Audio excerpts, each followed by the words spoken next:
Hi guys, అందరూ ఎలా ఉన్నారు? సో నేనైతే న్యూ హోమ్ చేరానని మీకు అందరికీ తెలుసు. ఇంకా మంచి రోజు చూసుకొని ఆ రోజు మేము పాలైతే పొంగిచ్చాము. అలాగే పూజ అంతా కూడా ఫినిష్ చేసుకున్నాను. ఇంకా ఆ రోజే మాకు అంటే మనుషులు మాట్లాడాం కదా సామాన్లు మార్చడానికి. సో వాళ్ళందరూ కూడా ఎర్లీ మార్నింగ్ 6:30 ఆర్ 7కి వచ్చేసారనమాట.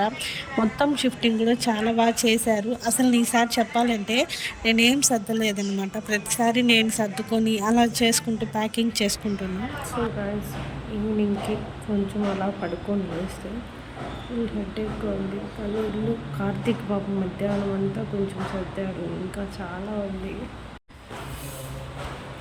సో నేను వచ్చి ఈ ఆఫ్టర్నూన్ కొంచెం చిన్న న్యాప్ వేసి పడుకొని లేచాను. సో లేచే లోపల కార్తీక్ ఒక రూమ్ సర్దేశాడు.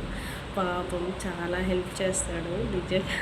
అంత చేసి అమ్మ నాకు ఒక 20 రూపీస్ డబ్బు జ్యూస్ తెచ్చుకుంటా అన్నాడు. నాకు పాపం అనిపించింది. అంటే నేను చేయాల్సిన కొన్ని పనులు కూడా వాడే చేస్తున్నాడని. బట్ పర్వాలేదు, అమ్మ ఇంత పని చేసుకుంటుంది, మనం కూడా హెల్ప్ చేద్దామన్న అలా ఆలోచనకి హ్యాండ్స్ ఆఫ్ నిజంగా. మేము కొత్త ఇంటికి వచ్చిన థర్డ్ డే అనమాట.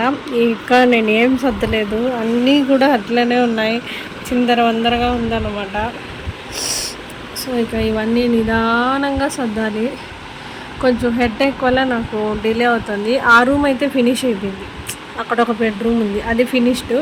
ఇంకా ఈ రూము ఒక్కటే సర్దేస్తే నీట్గా సెట్ అయిపోతుంది. నా శారీసే ఎక్కువ ఉన్నాయి నిజం చెప్పాలంటే, మా వాళ్ళ ముగ్గురి కన్నా.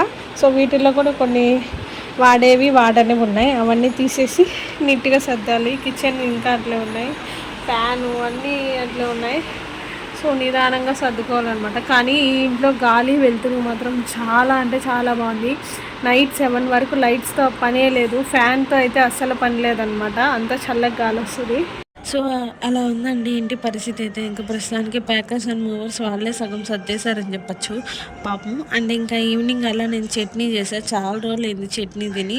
అంటే డైలీ కారం పచ్చడి అలా తినేస్తున్నాం అనమాట. చట్నీ చేసి చాలా రోజులు అయిందని ఇంకా మనం ఏమైనా టిఫిన్ అయితే దోశ పోస్తున్నాను. సో మీకు ఈ వీడియో నచ్చింది అనుకుంటా. బాయ్.